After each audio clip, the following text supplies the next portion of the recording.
Hello everyone, and thank you so much for checking out this video. For those of you that are currently subscribed, I really appreciate you guys with being overall patient with me and again waiting for my content to come about. I know that frequently I used to post videos on a weekly basis, but now that's kind of dropped a little bit, and I definitely want to do everything I can to get back into that rhythm. So I'm going to continue with providing as much of that content as possible. So really appreciate all the support, and for those of you that are not subscribed, I hope you guys do enjoy the video, and hopefully with what you see today is something that's enjoyable to you, and you'll end up hopefully being in my subscriber bucket as well.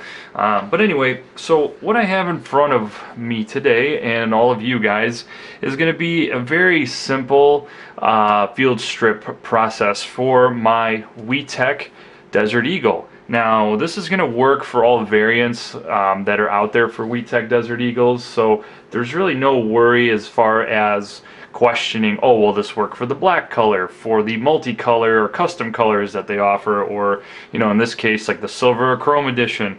So, you know, this is going to be basically universal across all of those Desert Eagle variants. Again, the purpose of why I'm making this video is for those of you that might maybe have this exact pistol that are looking to maybe fix a component on it, maybe clean it, grease it, lubricate it up, whatever it is. This is going to be something that I want to put out there for a quick and easy tutorial of how to field strip your Desert Eagle. So, you know, we'll get right into it. You know, the first thing that we'll do in this case is, you know, take out the magazine. That's always going to be the first go about, just so you don't, you know, accidentally discharge anything, that you don't shoot yourself in the hand or something like that. So, you know, this one, it's loaded, but it doesn't have any gas, but still, you know, want to just take that extra precaution just to be on the safe side. So once you take out the actual magazine, you can basically begin the next steps of things. Now, the nice thing with the Desert Eagle itself is, unlike the Glock, you don't necessarily need to rack the slide to remove the entire slide off the Desert Eagle. So you could even do it simply just in this position as well. So when you flip the gun to the right hand side, you're going to have a switch here, or a lever, and on the other side here there's a button. So ideally you want to press this button and at the same time swivel the switch, and then you're going to notice, you see how the slide slid forward entirely by like maybe a few millimeters. It's not anything too drastic, but anyway, it released the spring here that was holding this entire assembly together. So really from here you can just slowly slide it off the rails. And don't be alarmed, but there are going to be some recoil springs that are going to come right after that. So I will talk through how to put it all back together. So here is my now lower frame of my pistol. So you can kind of see that there's some like yellow grease residue along the rails there. Some form of lithium grease or some general grease is perfect for something like this, just because you have a lot of friction between the two metal components. It's a very large pistol. First of all, it's very heavy slide, so that does, you know, end up needing some kind of lubrication to prevent damage or jamming or not cycling right, you know, etc. So this is again the purpose of why you'd want to field strip pistols in general, or any GBBs for that matter. So here you have your entire components inside. You have your hammer assembly and everything else in the mix there. So if you needed to even add like a dab of oil in the mechanism or something, you can do that as well. Or, you know, you can basically clean out everything and have it kind of like a fresh slate to be re-greased. So that's, again, the lower. It's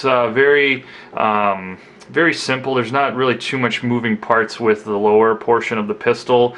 Like I said, mainly it's the trigger assembly and hammer assembly that are going to have the most moving parts. So really won't need to focus too much on that, and for this video I will not be disassembling anything internally, so if that is something you were looking for, I apologize, but that's ultimately where I'm going to end it at.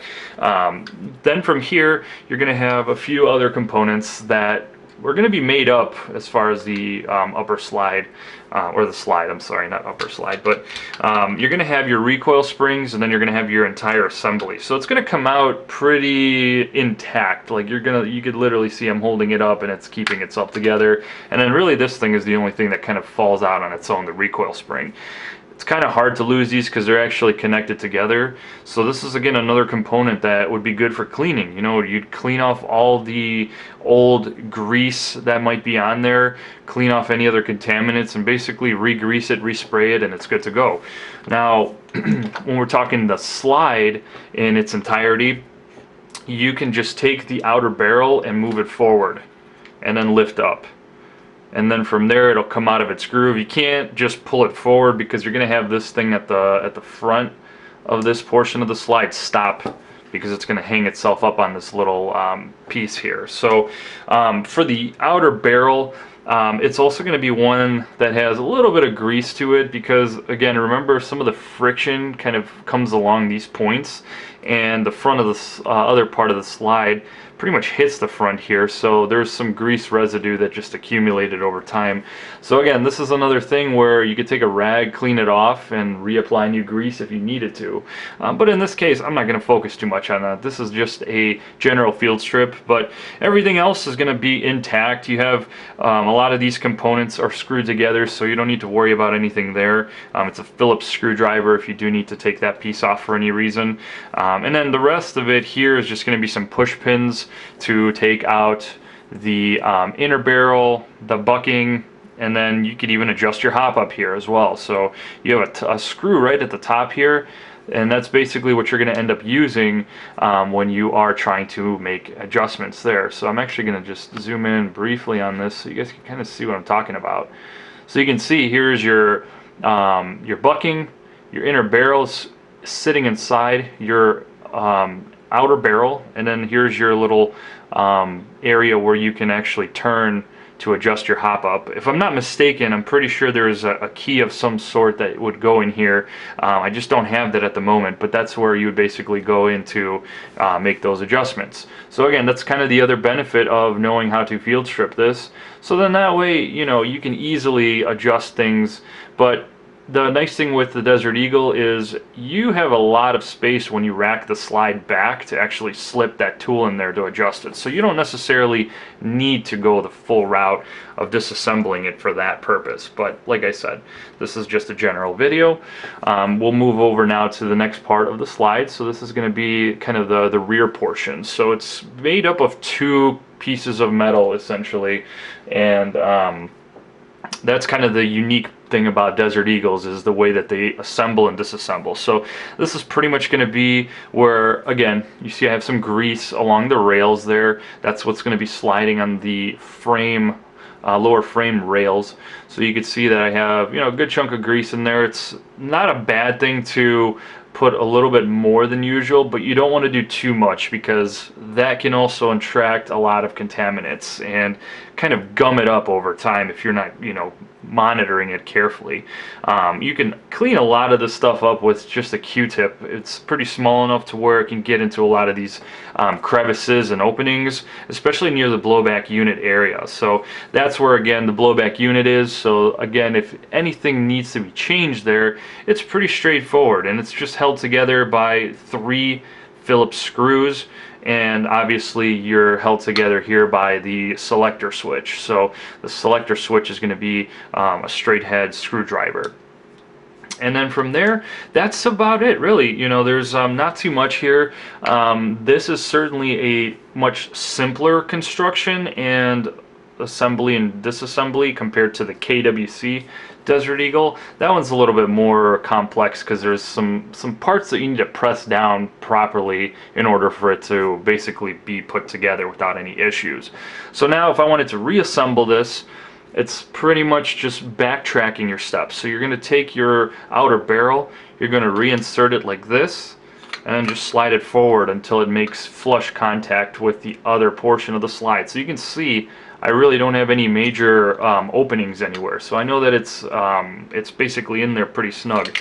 Whoops, that can happen as well, so keep kind of 2 hands on it there.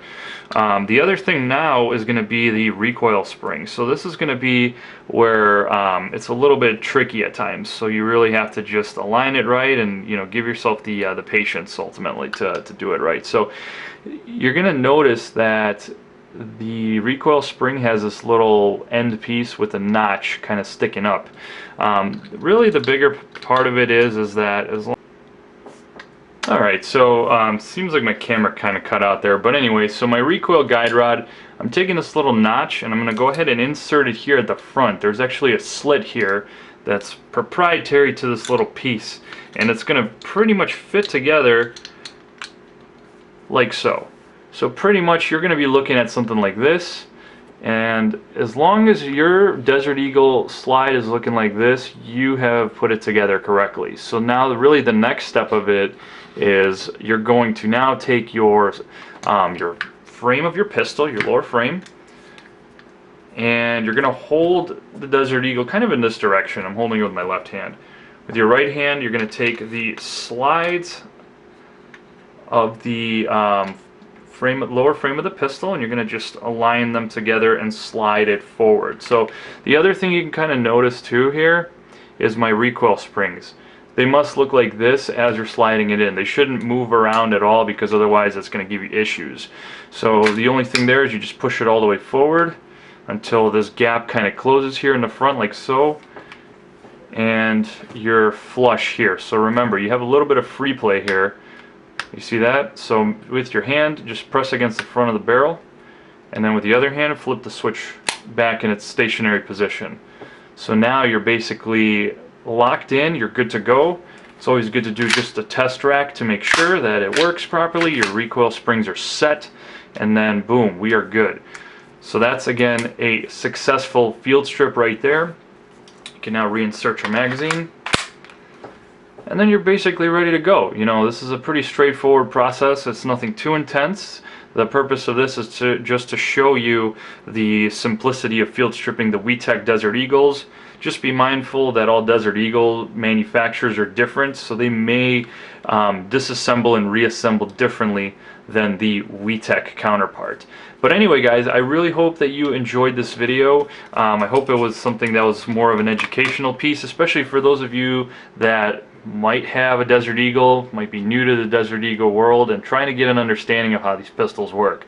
Well, this hopefully helped that, and again, thank you guys for watching this video. I promise to continue more of the content, and I really appreciate your support. Thank you again.